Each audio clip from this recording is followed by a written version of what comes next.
interesting. Skyscrapers are... Good afternoon, ladies and gentlemen, and children too. My name is Dan Francopol. I joined Lehigh University in 2006. Before I was a professor at the University of Colorado at Boulder. And it is my privilege to organize this lecture series. And also I want to point out that Jerry Carey is main organizer. She's keeping contact with all the speakers and arranging everything. So thank you, Jerry. I have to thank Lehigh University and also for providing me this opportunity, but also the fact that this lecture is sponsored by our Department of Civil and Environmental Engineering and also the Department of Art, Architecture and Design. We try every year to combine a lecture in architecture engineering and structural engineering. We have at least one famous architect coming here every year. So this lecture series honors the legacy of excellence in structural engineering and architecture of Dr. Fazlur Rahman Khan, one of the foremost structural engineers and architects of the past century. Professor Lynn Biddle established the Fazlur Rahman Khan Chair at Lehigh University. He was a university distinguished professor, the director of the Fritz Engineering Laboratory from about 25 years, author, lecturer, mentor, founder, director of Council of Tall Buildings and Human Habitat. He also is a recipient of numerous awards and honors. Unfortunately, he passed away about 17 years ago, and his wife, Ella Biddle, used to attend almost all these lectures. Unfortunately, she passed away at the age of 96 3 weeks ago, so I want to keep a moment of silence for the legacy of Professor Biddle and also for his wife.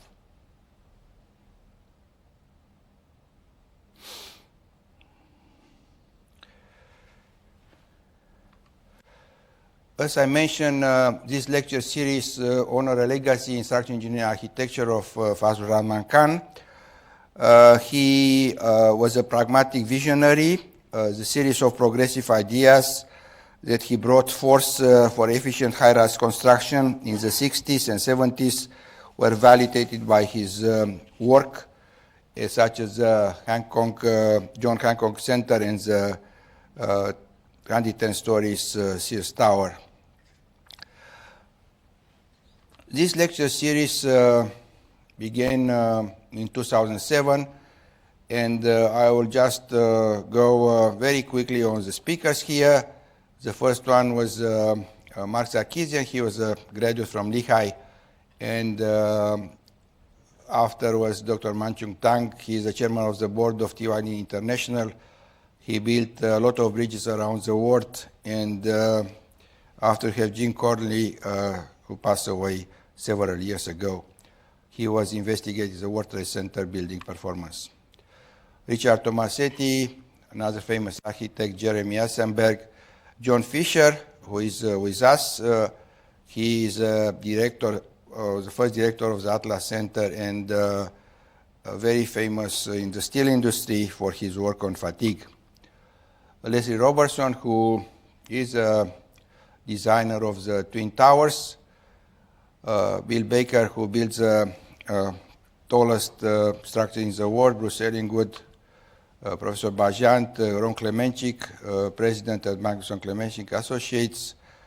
John Breen, who was very instrumental with the ACI code 348. Dave Scott, Chris Poland, David Billington, and Masayuki Nakashima, who is a graduate from Lehigh.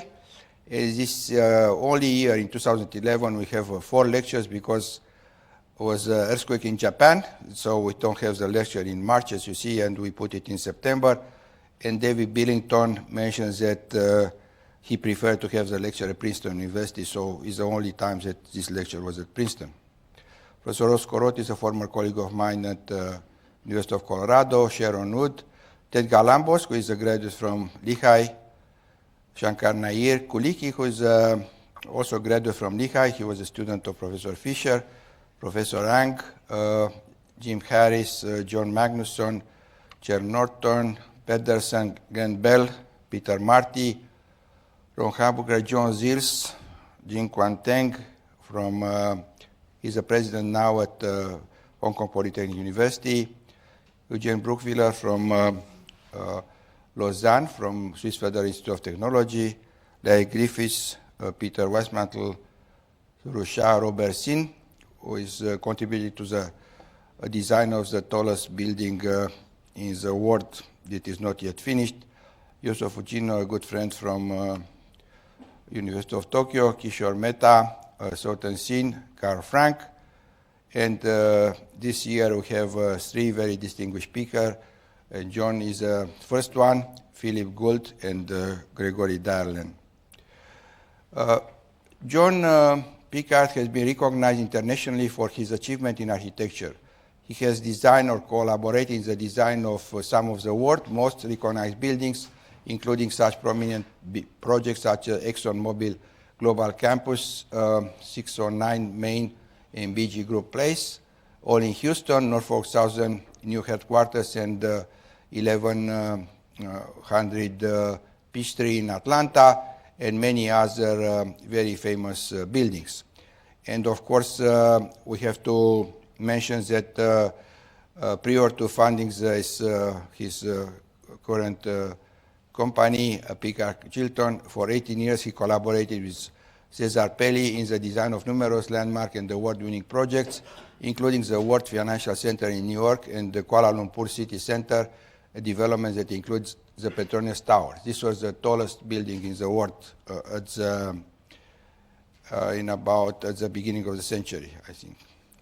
Ms. Pickard received his Bachelor of Arts in Architecture from Iowa State University and his Master of Architecture from the Yale School of Architecture, and he is collaborating now with the Yale School of Architecture. It is in the same city where John is, New Haven, Connecticut. His lecture, Gracing the Sky, Enriching the City, will be very captivating. So with this, I will invite John, and thank you very much for accepting to be our distinguished speaker. Thank you, John. Thank you.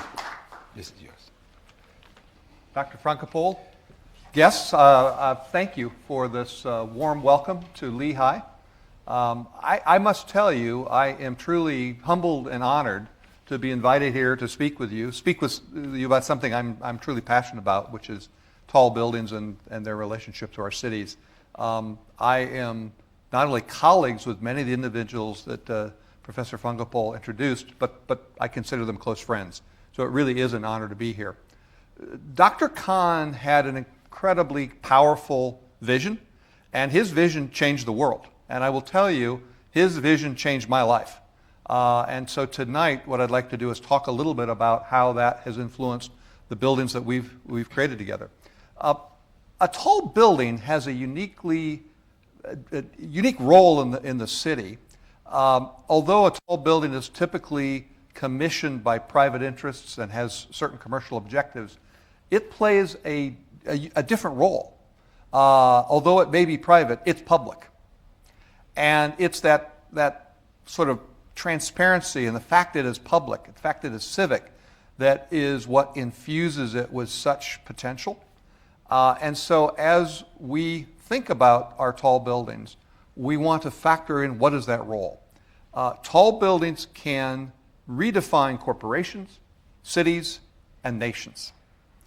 And you look at a tall building and it's very easy to be captivated by, if it's properly designed, by its beauty, by its iconic presence.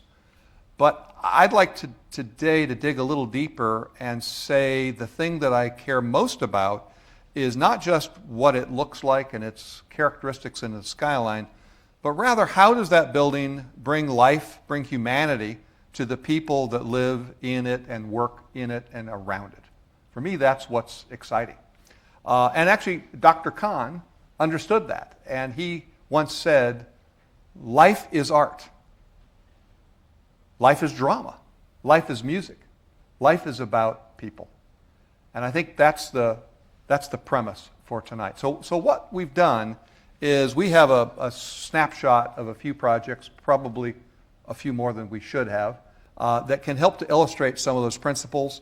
I can only touch on them lightly, and so I will invite all of you to chime in at the end with any questions you may have. But the precept here behind the talk is how, in fact, do we grace the skyline and bring vitality to the city. That's the goal. So the first project is very important for the history of Pickard Chilton. I had the pleasure of collaborating with Mr. Pelly for 18 years. He was not just my boss. He was my friend. He was my mentor. I was on a track. I grew up in Des Moines, Iowa, and I literally thought I was paying attention to Dr. Khan's work and Bruce Graham. I thought I would graduate from New Haven and head to Chicago and work for SOM. That was my vision. Dean Pelly had a different perspective and convinced me to stay on for a couple of years, and those couple of years turned into 18. And I had the privilege of collaborating with him on many of the skyscrapers that we created from 1979 until my departure to found Pickard Chilton in 1997. So I'm only going to talk about one project, but it's the project that set me on a new course and that gave me the courage to found Pickard Chilton with my partner Bill Chilton, which is the Petronas Towers. And there are so many aspects, and this is not a lecture about the Petronas Towers, but there's so many aspects I want to talk about. The Petronas Towers were truly conceived, though, as a way to bring identity to a place that up until then did not have a clear identity. Dr. Mahathir, who actually just stepped down 2 days ago, it was his project, it was his vision, and he recognized that architecture has potential to transform how Malaysia can be seen. And so there it is.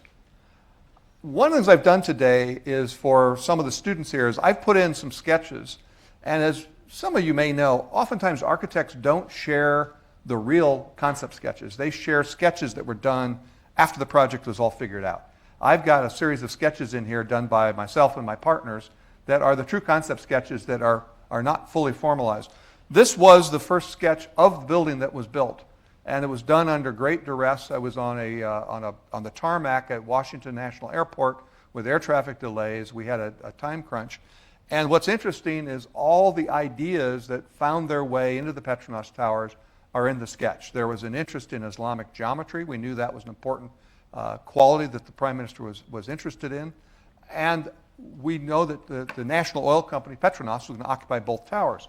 And so one of the things we wanted to do, and you see it very weakly here, you see those little lines there, those are ideas for bridges that would literally integrate the two towers so that they could operate as one. And as the building finally evolved, it evolved into a single bridge that marks the 42nd floor sky loft or sky lobby. So there are shuttle elevators that take you up, over, and then on into the local elevators that take you to the top of the tower. Things that are important, though, is even though Dr. Thornton, who spoke here recently, wouldn't necessarily admit it, but we were all looking to Faz Khan for inspiration. And basically what you see in the Petronas Towers is an exterior perimeter tube. The core basically does gravity. And then one of the first project that Caesar ever did in which the structure is expressed is here, where at the intersection of each of those volumes, there is a stainless steel column that marks the super columns that basically hold up the Petronas Towers. But the Petronas Towers are more than just making a gesture in the city. How do you bring that building to the grade? And one of the things that, unless you've been to Kuala Lumpur and visited, most people don't really know is at the base, it's quite a wonderland. There's a fantastic 100-acre park that we collaborated and designed with Roberto Burle Marx, the noted Brazilian landscape architect, his last major project. We have this spectacular science center, the National Symphony Hall. We've got 2 million square feet of retail. So the building really reaches out. Yes, it does house the headquarters for multinational companies in Petronas, but it really reaches back to the city. And I'm as proud of the gardens as I am the architecture. And of course, these are the kinds of spaces that as architects, this is what brings life to a city. Dr. Mahathir knew, although Malaysia did not have a tradition for classical music at all, he recognized, though, that it was time for Malaysia to step into the world. And so he decided that, together with our firm, we would create the National Symphony here. And then, of course, the Sky Bridge. The Sky Bridge has actually become as important a symbol for the project as even the crowns of the buildings.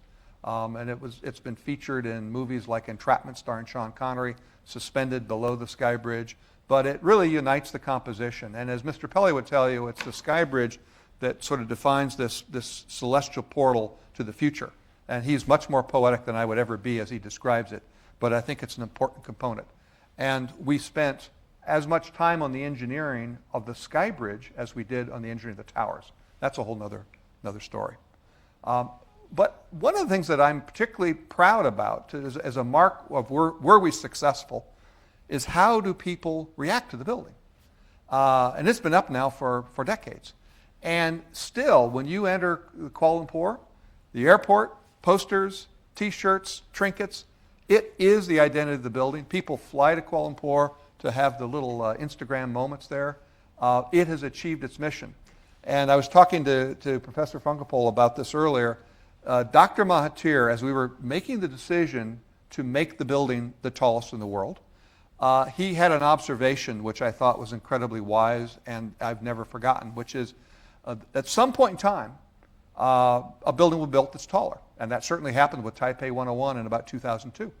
But he said, if we make the building beautiful, that's what's important. Beauty, in his words, is eternal. Height is fleeting. And I think I'm very proud of the fact that after 20-some years, the building still stands and continues to be as beautiful today as it was in its creation. And I think that's the goal for all the buildings we create together. So that project gave us the courage to say we can create our own practice. And I left with Mr. Pelley's full love and encouragement to found Pickard Chilton. And it took us a while to be tapped to do a major building. You know, these are very expensive buildings, and clients are cautious as to who's going to touch it. So it took us a while. We did a couple 8-story, 10-story, 19-story, 20-story, and then finally we're commissioned to do what we call 1180 Peachtree in the heart of Atlanta, framed on the left by the esteemed architect Kevin Roach, and on the far right by Philip Johnson, John Berge. This is a relatively conventional office building, but we learned many, many lessons on that have influenced the practice. We've had to solve complicated issues of parking, and there's 1,000 cars above grade that no one has a clue that they're cars because you just think it's the building. And yet we put all the office floors up higher to have better views. And then we were able to touch the ground plane quite well. Even though the site was surprisingly limited, we basically, instead of doing a conventional lobby, we tucked the lobby on the north side in a very efficient space. And we created a public garden. And this was photographs taken early before they moved in the tables and chairs. But that whole space is filled with cafe tables. And in essence, it's a unofficial public park in the heart of Atlanta. And I was at a conference here recently, and one of the participants was saying she chooses to go to this place to do her work when she wants to concentrate.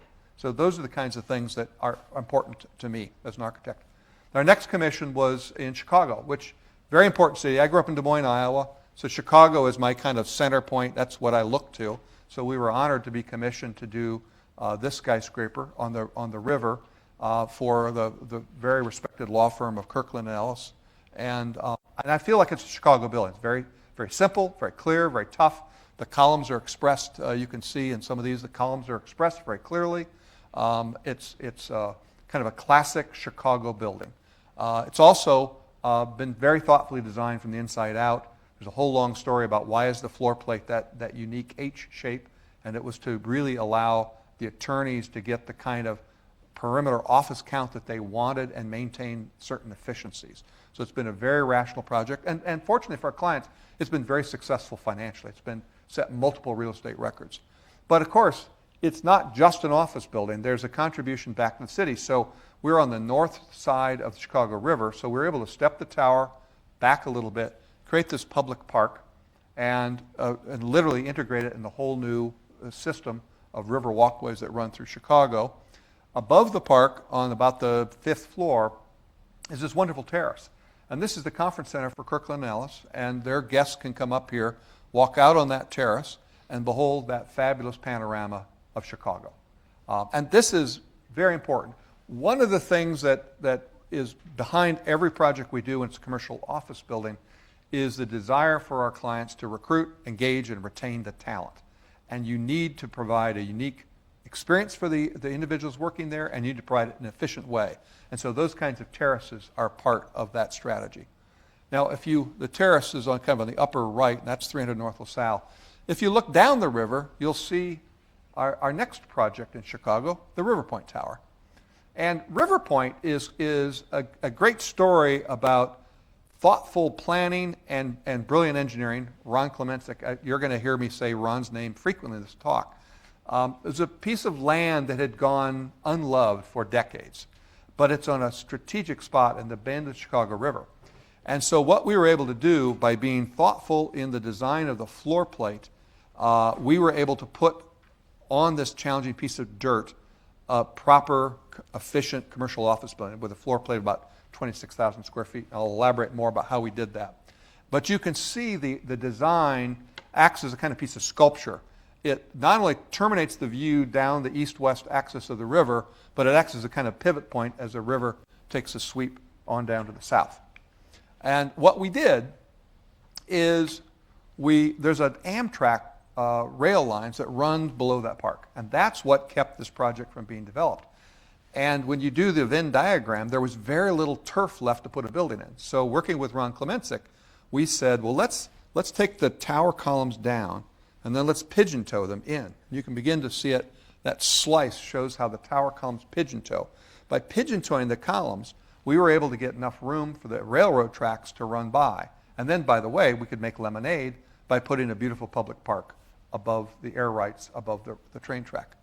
And then here you can see you're in the lobby, and you can see how the columns slope in. And in order to do that rationally, as an architect, we thought, we'll slope the columns where they need to miss the tracks, and those columns will come down straight. It turns out, no. The right way to do that, to be efficient, is we balance the loads by sloping the opposing side, and so the loads stay balanced throughout. And then the red wall, we wanted to have a beacon, so as one looks down the river, you see this beautiful red wall. And of course, as architects, we advocate with our clients to bring activities to bear. So for instance, we said we must have a great experience there. So we encouraged them to go find the right restaurant operator, and they did. This is a Gibson's. This is now the hot restaurant in Chicago. I encourage you to go there. You can see the skylights open up. And so Chicago doesn't have that many great days, but they got enough. It's pretty fabulous. And you have the majesty of the city, the loop, and the river before you. So shifting climates a little bit, we'll go north to Calgary, Alberta. Here, the commission was 2 office towers, a reasonably tight site, but not horrible. But the goal was, commercially, there's always a goal, is how do we deliver views back to the Canadian Rockies, which are literally about 10 miles behind the camera. And so we slipped the towers to do that, and then as architects, we were able to be a little painterly, and we decided to do a kind of a composition of the Canadian Rockies in the tower height, you can see here, so that they establish a compelling silhouette. And then at the base of the tower, we were able to establish some quite interesting public spaces. So there's a winter garden that basically receives everyone with lots of retail around it. And then this reaches out to the south, so it's filled with natural light. And it's become one of the true centers of downtown Calgary. Then shifting now, we'll go down to Texas. Texas is where everything happens. This is the 609 tower, the one with the slope in the foreground. And then before that, we designed, this is called the BG Tower. We did that for the same client. This is for Heinz Interest, the developers. And so what we wanted to do was to establish a silhouette in the skyline, complement the previous tower we'd done with Heinz that has been very successful, but make something rich. You know, one of the things that's important is we've all seen just the cheap glass box, and you see it, you understand it, and you move on and ignore it. It was important to us and to our client that this become beautiful. And one of the ways we do that is we take special care in the design of the enclosure. So those elements, they do provide some solar mitigation from the sun on the glass, but what they really do is they pick up the light and there's a kind of a sparkle, which just you feel good about when you see it. And then as the building comes to the ground, we tried to carve as much public space as we could by easing at the corner, and then as we go into the interior space, to bring it to life. It used to be that a commercial office lobby was extremely static. There's a whole new attitude, change of materials, seating. There's cafes that we designed that flow right into the space. This water feature you see on the right is actually something that we found in our first project for 1180 Peachtree. It's very, very important. As someone enters this public space, you just hear this subtle sound of water, and your heart rate has a tendency to go down, stress reduces, and you feel much better. It used to be that developers would say, I don't want to spend the $500,000 or $1 million for this water feature. I don't want the maintenance. Now our astute developer clients say, I must have that because my tenants love it, and they're paying me the premium for that experience. And then throughout the project, we're always looking as architects for ways to make those kinds of magical moments that tenants care about. So this is what we call it the cone of silence between the tower and the parking podium looking up. This is at the base of this is retail. And then at the top of the tower is this special space. The roof slopes down. There's a very wonderful skylight. And this is the home for one of the premier law firms in the nation. And then at the base, because we've got a large parking podium, we have a spectacular garden. We work a lot with the Office of James Burnett. They're one of the most talented landscape architects practicing today. And you wouldn't know that this is 8 stories in the air. And this garden was so beautiful. When United Airlines was looking for their new home, they picked this building because of the garden. That was one of the many reasons that they selected it. The attitude of skyscraper, we're talking about tall buildings here, but you know, some of the attitudes apply to, I'll call low rise. I've got 2 examples I'm going to share. The first project is the headquarters for CalPERS, it's probably the nation's largest pension fund. It's certainly one of the most respected. And what we've done is it's basically 5- and 7-story building, so low rise. But even in that, we pay attention to the silhouette of the sky, how the building meets the ground. So you can see this rather wonderful lantern establishes a marker. One of the early comments we had from a client was their current building, which is quite a handsome building, people can't find the front door. And they thought, as architects, could you please give us a front door that people can find? So we tried to achieve that. But it's more than that. We had enough land area that we could really make a gift back to the city. So not only do we have public space, but we have sculpture, we have fountains, and this is the joy that we have as architects in delivering that. And where we can, this is the first project we learned about the power of exterior space integrated into the workplace environment. So even on the 5th floor, you have these wonderful terraces. We thought they would be just wonderful to look at. Nobody would really use them. It turns out they're used all the time. That's the place that employees want to go and have their meetings, is on those terraces. And then the project is also about light, both daylight as well as artificial. So we have a series of not only exterior courtyards, but interior atria that bring light deep into the building, mark the entrance. And then this was actually our first collaboration with Ron Klemencic. This project is probably one of the oldest ones. It's probably, my goodness, 15, 18 years ago. But Ron was brought in. Our base building structural engineer was frankly flummoxed by the vision for the lantern. And so Ron Klemencic came in and bingo bango had the lantern fully resolved and engineered and built. So the other campus project I'll talk about is really a city. And this is the global headquarters for ExxonMobil. This is a project that you won't see very often. They're very, very, very, very careful about how much is displayed. So these images are all pre-approved. But it's really, they were in 20 different facilities spread out all over Houston, and we basically co-located everyone on a central campus. And the vision was we identified 485 acres. We marshaled as tight a footprint as we possibly could. This is not a commercial office park. The buildings are so, they were almost touching. It has almost a European scale to it. And this is a case where the exterior spaces are as important in the design as the actual interior spaces. But the design, and this is not the time to get into too many of the details, but the office buildings are designed by, in fact, inspired by an SOM building from the 60s, the Inland Steel building, where there's basically an open loft of about 60 foot and the core is off to the side. Well, this is basically the Inland Steel Tower in a low-rise plan, where there are these slipping 60-foot bars, free span, and then the core in between with an atrium. So it's incredibly efficient, incredibly luminous. Literally 95% of the office floor plates receive natural light. In a conventional office building, that ratio is more like about 50%. So very, very efficient. But within the campus, there are moments to make a mark. All of the buildings, one of the visions from Mr. Tillerson, who was chairman at the time, actually, despite of what you've read in the papers, a really wise and fine gentleman, his vision was that the campus would be tucked in the trees. And the trees were quite tall, so we kept the campus at about 6 stories. But the one element that just floats above those trees is what we call the Energy Center. And what the goal there was to have a building that was a bit wonderful, magical, mysterious. And because they take on large, complex engineering problems, the goal was to have a little bit of an engineering feat.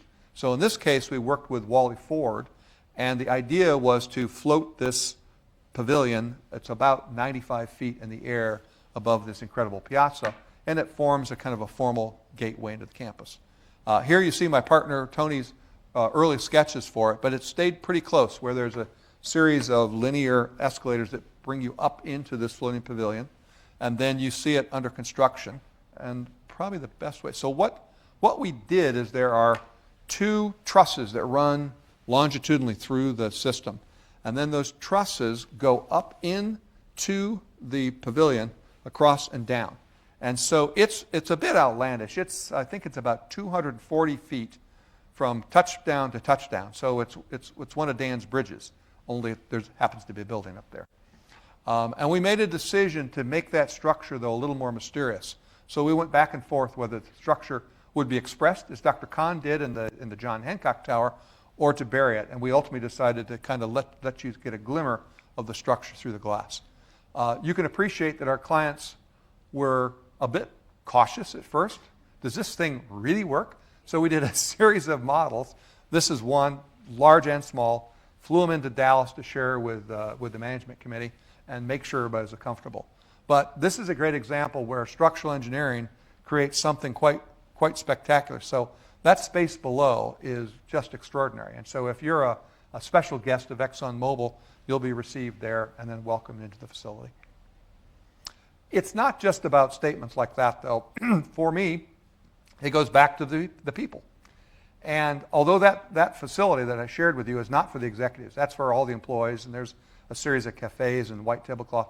Their recruiting center is in that cube. But the campus is about their employees. And the culture of ExxonMobil was a very different one before this campus. So what you're seeing here is the heart of the campus. There's a central quad. It turns out it's nominally about the same size as the old campus at Yale. We used Yale as a benchmark with our clients to figure out what felt right. And we created these wonderful places where, through the use of food and special functions, we brought all the employees together. So this is an experience that one would never, ever, ever have had at ExxonMobil prior to the completion of the campus. And it's changed their world. They can now very effectively continue to recruit. They've always been very effective recruiting, but it works very well.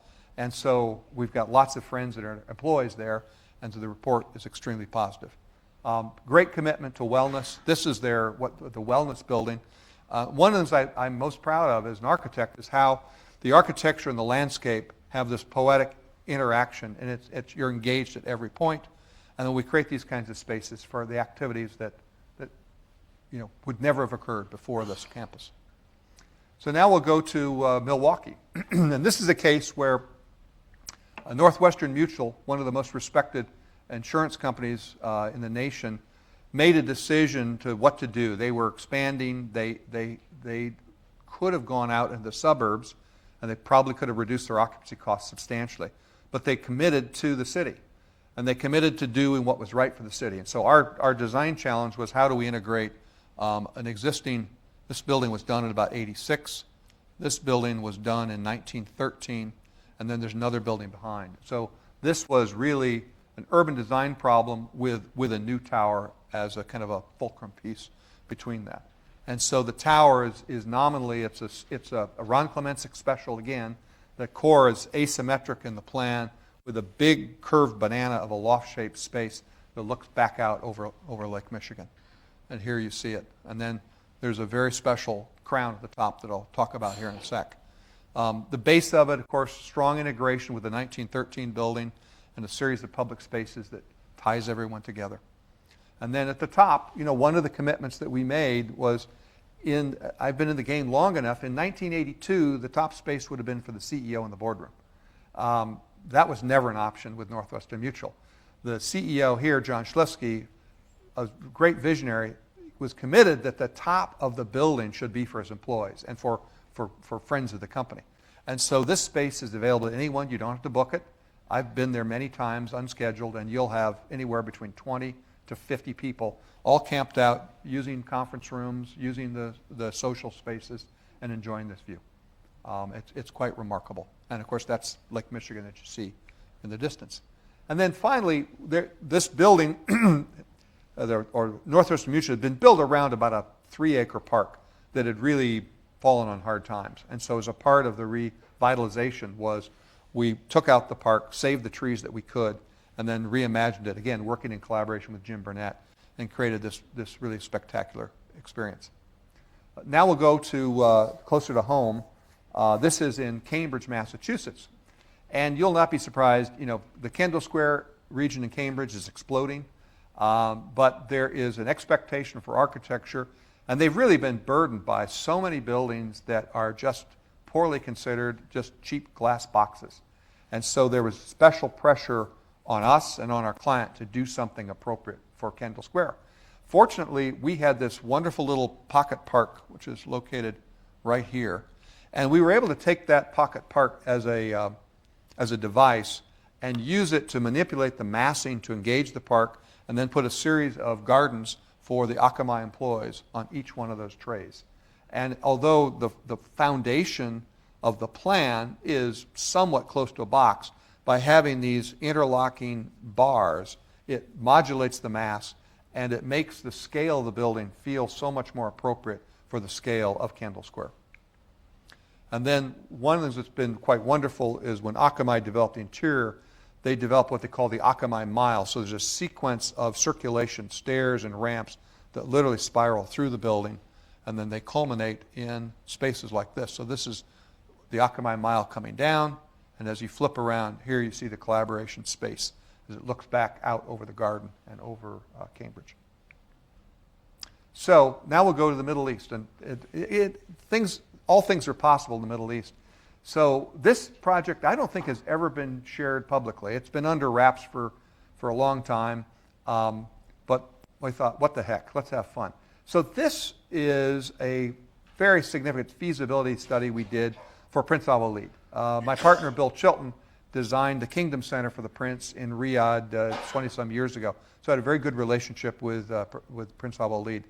And we were retained to do it's called a feasibility study, but in essence we did the design for what has become the mile or the kilometer-tall tower that's under construction in Jeddah that Adrian Smith has done a beautiful job on the design.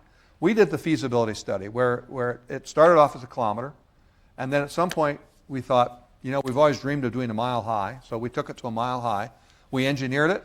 We did vertical transportation. We did all the life safety evacuation systems, everything. Got the price tag. Decided that wasn't quite right, but then we value engineered back to a kilometer-tall tower. But the principles that have infused Adrian's work and many of the principles that you'll see in super tall buildings are all here. So the things that are notable, we put all the structure in the most efficient spot. So there are a series of, I'll call it 3 mega columns on the corners. All the secondary loads are going to be distributed through a series of transfers. All the columns in those packages get transferred at the tech floors, and they find the loads to those columns so that you have the most efficient structure you possibly can. And then just to get in scale, the building, this little building, is the Kingdom Center Tower. The Petronas Tower is the tip of the spire is about there. So that gives you some sense of what we're up to. And then, of course, we went through, worked out all the plans and everything. One of the things we discovered, though, actually, this project was designed not with Ron Klemenczyk, but with David Scott, who was also one of your lecturers. And what we discovered is that the forces at the top of the tower are so insane that it became really, really inefficient to put human beings up there. But our client was very insistent that it's a kilometer-tall tower. So what we did is we stopped the occupiable zone. There it is over there. We stopped the occupiable zone there, and that is, the architectural term might be fluff. Very technical. That is simply a series of masts to maintain the look. Yeah. So does it have a two-mast damper? No, it did not. It did not. It's interesting. We looked at it. It didn't need it, and you'd expect that it would. Yeah. So yeah. But what we did is we just gave up. So the top, what happens is that the residences also, which is the top of the stack, are much more sensitive to motion than commercial office. So we stopped it, and access to the very tippy top would be controlled on a very windy day. We would just shut the lifts down, and you wouldn't be allowed up there. And it's basically a fancy mast. So, but this project is, we put that aside, and then the Prince went out, had an international competition with Mr. Pelly, KPF, SOM, us.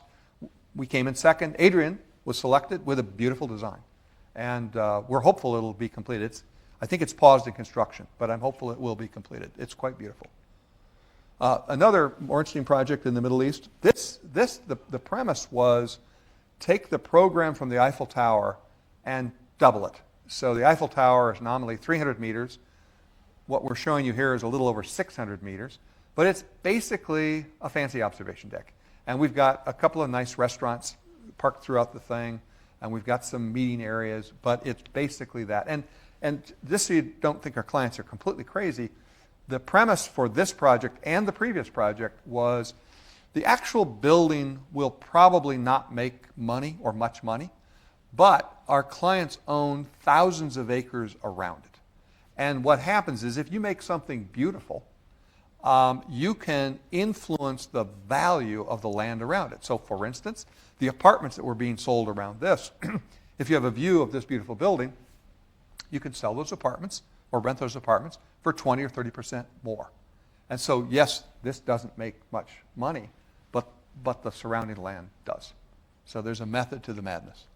And again, this was working with Ron Klemenczyk, who came up with, it's not what you'd expect. It's not the most efficient structure, but we decided to take some poetic license, and this whole system just kind of spirals up. And then here you see some of the spaces that could be achieved at the top of the tower. So another project, it's not quite a skyscraper, but it's influenced by a skyscraper. This is a lot of fun, and if you really want to dig into it, we've got some really fun videos on our website. But the premise is kind of cool. Uber is going to be in the air. It's not false. It's going to happen. Uber Elevate. It's going to happen sooner than you would imagine. And so what they asked us to do, how do we handle an insane throughput? They wanted 1,000 eVTOLs, electric vertical takeoff and landing craft. 1,000 craft to land and 1,000 craft to take off with approximately 5 people per craft, or a throughput of about 5,000 people per hour. By the way, we have to do that in less than 3 acres. So it was a very, very difficult puzzle. And so what we did is we were working with Arup and their aviation team. We had some of their military helicopter pilots that was like helping us figure this out. We had to do it with a sectional manipulation. So we basically organized the flight approach patterns so we get all the FAA required separations, and we can literally land in this very organized sequence on each of these what they call T-lofts or landing pads. The craft comes in, it lands, it immediately goes down on a series of these moving platforms and parks. The occupants get off and board down below decks like on an aircraft carrier out of safety, and then they get moved back up and take off. And so this thing really works. Now, this project will not be done for many, many years. First of all, the whole system has got to escalate to require that kind of a throughput. This was simply a test to say, in 15, 20 years when we're up there, can you do it? And the answer is, you sure can. But again, as architects, what we cared about is, how do you do it? So first of all, what was implied in that earlier image is we're suggesting that these dense facilities might be properly located over expressways, where they're going to have less of an impact on the acoustics, where we can be integrated into an LRT, we can have automotive access, we don't have to disrupt the pedestrian environment. And then, by the way, why couldn't we create a park above these interstates where there wasn't a park before? So yes, the Uber cars will come in, they'll disembark, you'll use your app. The app will tell you, let's say you'll get in your Uber at your home. The app will tell you the car, it'll tell you which gate to take, which pod to go vertical, and the whole system will be fully integrated. And so we started off with the premise, let's have a beautiful park. Then this section shows access through the escalators down to the LRT system. Then you come up into these small lobbies, and then you go vertically up into the tower. And then here you are, you're coming off to the flight platform level. We got a series of smaller gardens, and then you're on your way. And then this is actually an image of in the hangar area or the parking area. This is where you've landed, the elevator's brought you down. You can barely see there's a kind of a shaft there that allows that vertical platform to move up and down, and then people come in and out of the craft here in pure safety. So it's quite interesting, and I've been working now with Uber for the last 3 years, and I can tell you I'm really inspired by their management. It's a whole new management team. The culture has changed, and they've got the commitment to do the project. They're also positioning it so that it's not just for rich people. It'll start off, yes, there'll be a premium for the first few years, but they're working the numbers, so they believe that in a few years of operation, the cost of this will be down where it's virtually comparable to the cost of an Uber car per mile. So it's going to be an exciting future. And it's as architects, it's great because these are the kinds of projects that challenge us, and we work side by side because we're just architects. And so we figure out the best engineers to collaborate with, and that's when we learn how to achieve these missions. Other things that are happening in the real estate, the world is growing so quickly, multiplication of population, land is becoming increasingly valuable. And so in the old days where you might have just put up an office building or a residential, we're finding pressures to put out both to take advantage of the scarce land and to try to rationalize the increasing cost of that land. Also, we're discovering that if you can put compatible uses together, that's a win-win. People aren't so interested in just going to their office building. Wouldn't it be great if you could have a more interesting experience? So what you're seeing, this is in Miami, One World Center. This is part of a larger development with probably 250,000 square feet of new retail, thousands of units of luxury condo. And then what you're seeing here is it's a stack of high-profile office space at the base with luxury rental above. And then what we can do is we can create some very interesting experiences. So what you're seeing here is the upper terrace is private for the people that have these townhouses in the sky. Then that lower terrace is available to all the other renters in the building. And then this terrace the upper one is for the residential, and then that lower terrace is available for the tenants in the office building. So there's a lot of synergies that come together when we mix these uses. And this is something that I think we're going to be seeing increasingly. Obviously, these kinds of mixed-use projects are very much a heart of our work in Asia or Tokyo, but I think increasingly you'll see this in American cities. In Denver, we had the opportunity to do, I think it was the first new office building in something like 25 years. And so although it's not insanely tall, we're the funny shaped thing in the center, it's been a wonderful building. And again, we were in Denver, you can't help but be inspired by the mountains. And so what we did is in Calgary, we had 2 buildings that were doing this. Here we basically did a similar kind of composition with a single tower. But you can see how lovely it is. It's just it's in one of those projects that it's very nice because I'll be frank, I don't care if architects like our work or not. What I really care about is how normal human beings respond to it. And this has now become, it's only been up for, I think, about a year, but it's become beloved in Denver.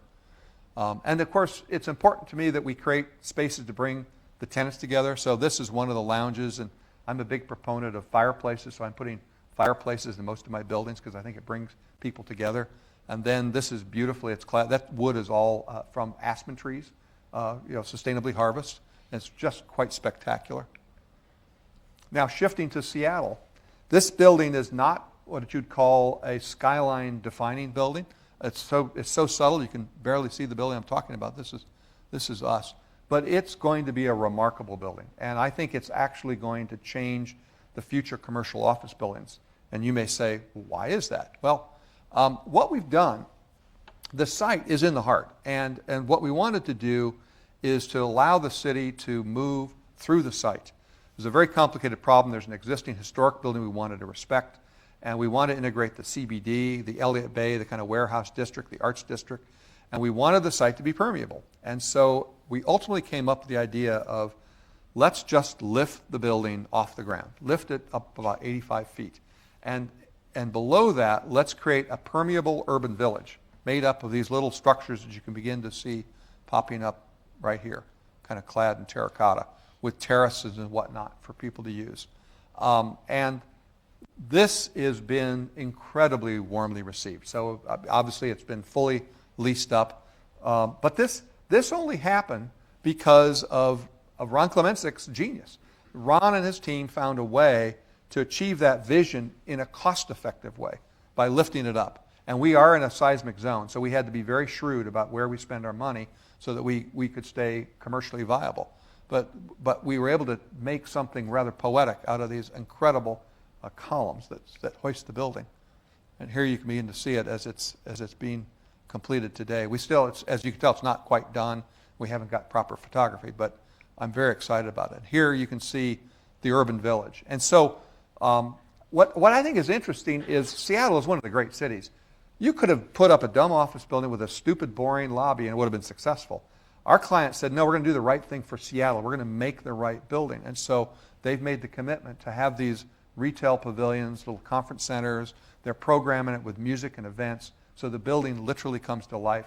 And this building by itself has the kind of vitality that you might see in Seattle. I put this in. This is one of the early sketches by my partner, Tony. And you can see the notable thing is the building has not yet lifted. There are a lot of ideas here that are stayed along with the final design. But the building hasn't lifted. Here you can see, finally, Tony made the connection that if we could lift it, we could achieve so much more. And it was so warmly received by the design review authorities in Seattle that the whole entitlement process became quite straightforward. But by lifting it, you can see we do get sunlight. And sunlight, you can appreciate in Seattle, is a very precious thing. So we get sunlight to come in. We've been able to track the sun, lift it, and get it in through the buildings. And here you see it. So as you can tell, I'm very excited about the building. I think it portends positive things for the future of our cities. On a slightly smaller scale, moving north a little bit into Bellevue, this is a project, and you'll never guess who the structural engineer is. And here, the site was quite small, and so this is what we call a side core building.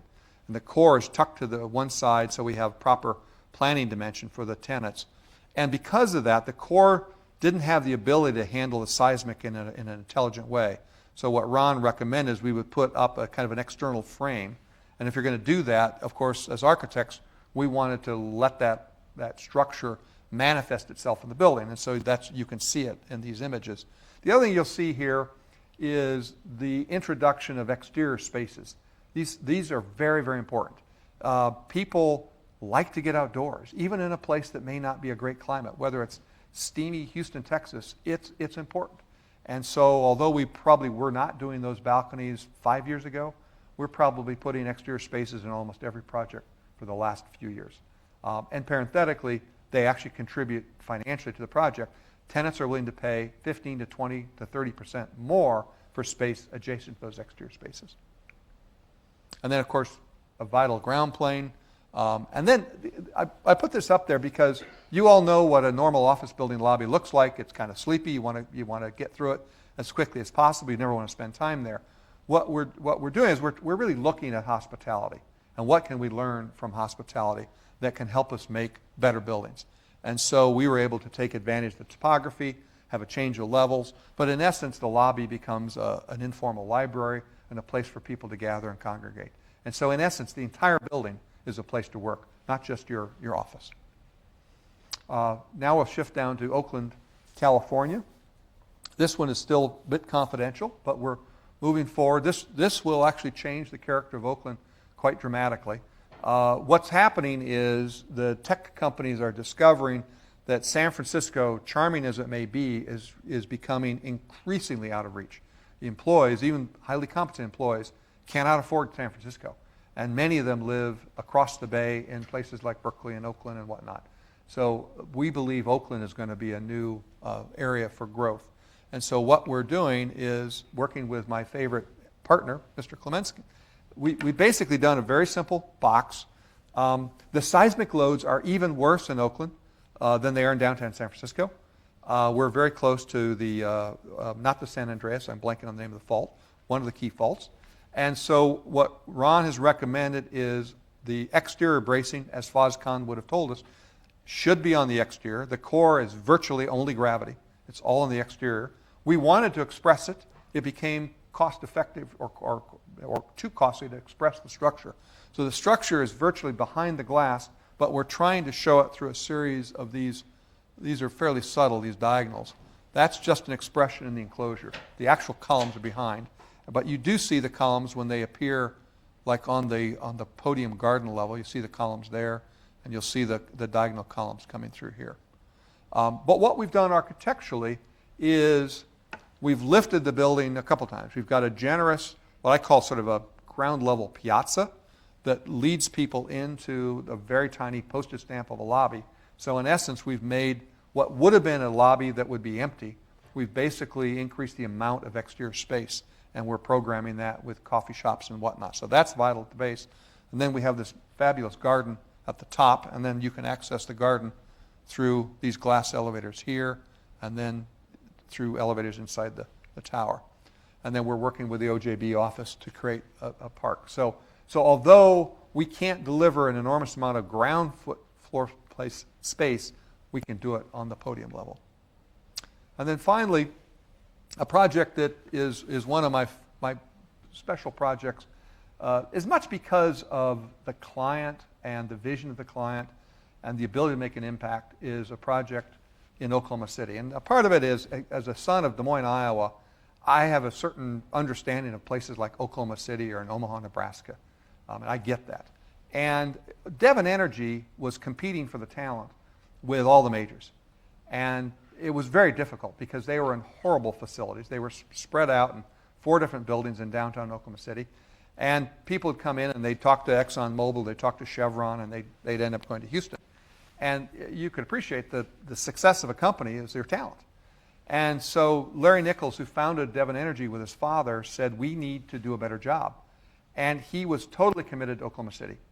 It's where his home, it's his father's home, and he wanted to do the right thing for Oklahoma City. So he created this vision that we just helped Larry execute and basically consolidated their entire facilities into about 1.5 million square feet here. But what's interesting is that by doing that in Oklahoma City, it has such a profound impact. And I don't know if some of you may be old enough to remember the IDS Tower designed by Philip Johnson in Minneapolis. But when that tower was completed in the early 70s, it completely changed the image of Minneapolis. Now the city's grown up around it. I suspect the same will happen here in Oklahoma City. But it's a wonderful building. And one of the things that is interesting about architecture when it's properly conceived is how it engenders pride. When you do a beautiful building, people care. The employees say to themselves, you did this for me. You cared enough about my workplace that makes me feel good. They bring their families down here on the weekends to see the building, to experience it, to enjoy the parks. And that all makes good business sense. It's the right thing to do for the cities, and it's the right thing to do for companies like Devon Energy. And so it's not just a skyscraper. Devon made a commitment to really redo the entire downtown. This is a small piece of it, kind of the forecourt garden at the base of the tower. What you see in the upper left of the image is the auditorium, which kind of acts as a pavilion that looks out over the garden. And then at the base is this amazing rotunda. Now, Larry, we didn't need to build that. That was not a functional requirement. But Larry decided he wanted a space that was not only a place to bring his employees together, but he wanted a space that would bring the city together. Because Oklahoma City didn't really have a heart. It had some exterior spaces that were really not used. And so what he did is he made this commitment to the city. And he also said, which is unlike an energy company, the street level of the building will be public. Corporations do not do that. Certainly energy companies with a security profile that they have. And so this, we called it the rotunda, was Larry's vision that we simply gave form to. And it really acts as a kind of an American piazza. And so during the day, we've organized it so anybody that enters the building, whether it's from your parking garage, Uber, taxi, walk-in, you enter that space. And so there's always this bustle of 2,500 employees that move through that. And you can tell, I mean, I love structure. You probably picked that up. And so that space is organized in a very beautiful way. This was not Ron Klemenczyk. This was actually Anya Brazel, Charlie Thornton's colleague, that led the design on the engineering on this. But so there are these wonderful, 12 columns that rise up. And the space has this ability to work effectively with a small group or with a large assembly of Devon employees. And then instead of just having a normal auditorium that's buried into the bulk of the podium somewhere, we decided to treat the auditorium appropriately. And so it can be used for special events to the public. And then that glass wall looks down and directly into the garden that we've created. And then, of course, finally, it's about the people. And so we created these places for employees to congregate on a beautiful day in the garden. They have their pancake breakfast here, and it's really become what was intended. So this is kind of an example of the goals we have as architects to try to give back to our cities. And then finally, I'm going to close with this short video that tries to just capture the spirit of Devon Energy.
Engaging the sky, enriching the city. I would be delighted to answer any questions that you might have.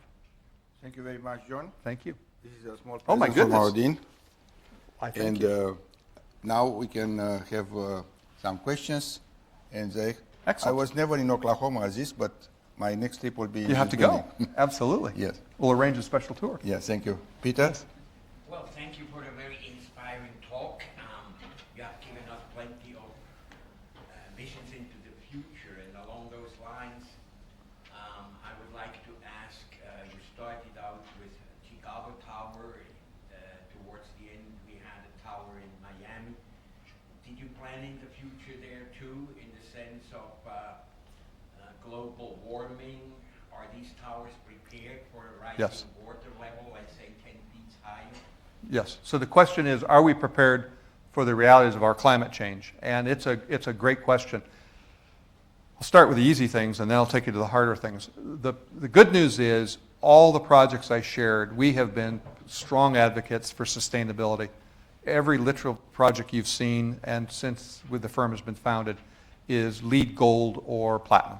We've done about, I think it's 80 million square feet. That's just a warm-up. That's not sufficient.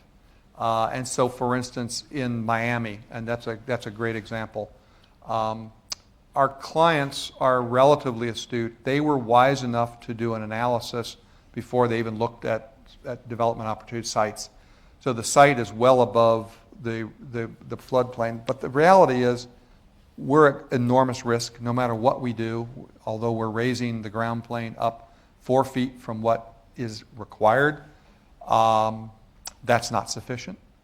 And at the end of the day, I think cities like Miami, I think the world is going to change. I'm very pessimistic about our ability to halt it in time. And I think development in places like Miami, I don't know when the music stops, but it's going to be a challenge. Miami is a great example of real vulnerability. And honestly, I think we need to do more. I think the nation, the world would be better served if there were goalposts that would raise aspirations, because, I work in the commercial world, and you do those things, there's always a financial motivation. And it took a while. We had to be strong advocates for LEED 15, 20 years ago. We had to really work hard. Now, every client realizes they're idiots if they don't do what's right. We need to do the same thing, and we need to raise the bar somehow, some way. And I don't know how to do it. I don't know politically how that gets done, but we need someone farther up the food chain to force that. And not just the United States, obviously, ideally across the globe. And of course, I'm asking for political impossibilities. But there's a desperate need. Thank you. Any other question? Yes, our youngest attendant. Your skyscrapers are very beautiful. Is there a reason you make them with so much nature?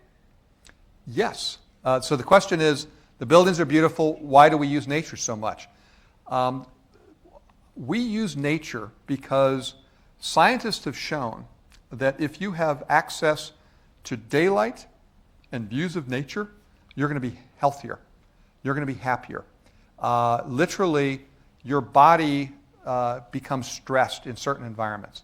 And if I can see a tree, even if I'm in my office building, but if I can see a tree or a garden, I don't know why, I don't know how, they aren't smart enough to tell us how this works, your body is happier. And so your heart rate is reduced, stress hormones are reduced, you're more productive, you're more open to communication. I will tell you, one of my clients is very sophisticated, and they're endeavoring to measure this as we speak so that we can get data points to give our clients the courage to go figure this out. But we integrate with nature, not just because it's beautiful, but it's the right thing to do for human beings. Great question. I learned also something, because I can look at a tree from my office, but I didn't look often. So now I will look only on That's the right. tree. You'll be happier. Any other questions? Yeah. You talked about making public spaces at like a lot of the bases of these towers and whatnot. How closely did you have to work with the municipality, and how much convincing, or were they immediately on board? It's interesting. For the most part, because the land is owned by our clients, and this is America, for the most part, it's the client that's the biggest problem. The municipalities will be very encouraging, because typically, if you're creating a public space, it's a win for them. The trick is, if your client is not highly sophisticated, then they will not be willing to make that investment, because you have to see the return. It's a long chain to have that. Let's just say, let's take the Devon Rotunda. That Devon Rotunda was many millions of dollars. I won't throw them, many millions of dollars. So what's the return on investment? Who knows? It's way out there. Is it enhanced recruiting? Is it a better city? I'm not smart enough to tell you that. I will tell you, though, Mayor Mick Ronette, who's become a friend, will tell you that Devon Energy has inspired another $1.5 billion of development in Oklahoma City. Or another factoid, there's a very famous park in Dallas called Clyde Warren Park, designed by my friend Jim Burnett. It's just a park. That park has influenced another $2.5 billion of development in just the last few years. So these public spaces make sense, but you have to have a client constituency that has the vision and the wherewithal to do it. And there would have been a time 15 years ago, 20 years ago certainly, when we could have advocated for that, and our clients would have said, no, I'm not going to spend another X millions of dollars to do the right thing, because they wouldn't see the return on their rents. Now I think many of our clients are smart enough to say, if we do what's right to serve the tenants in our building and to make a better experience for the city, we can charge X% premium on the rents in our office space and make it work. So. Yes, you had. In the building 2+U, I think Yes. it said, in Seattle, the urban village in the bottom Yep. story, if you will, of the building, it kind of looks like a weak story.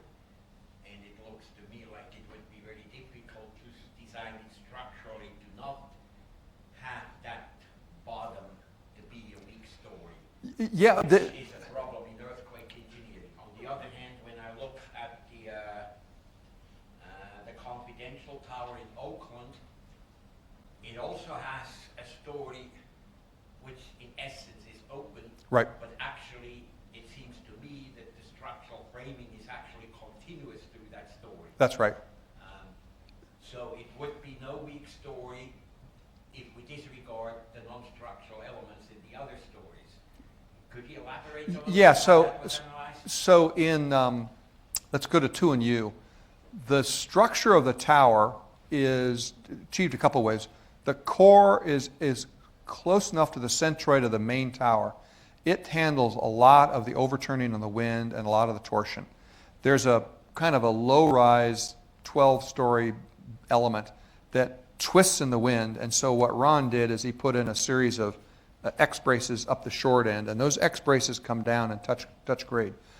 By doing all this, he's able to literally, we can gut below the office tower, and so those little pavilions have virtually nothing to do with the structural performance of the tower.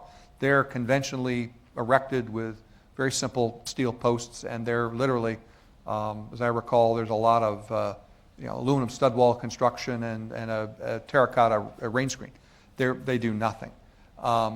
In the Oakland project, the structure is much more rigorous. The forces are dramatically greater, and it comes down, and so there's less ability to carve away at the base, and so it looks a little more impenetrable. So, but Have you, in the design, have you actually done dynamic analysis? Oh of yes. this building? Oh, absolutely. Yes. No, it's that's critical. And what happens is you can appreciate. Fortunately, with someone like Ron, he is so brilliant. He intuitively knows what the limits are.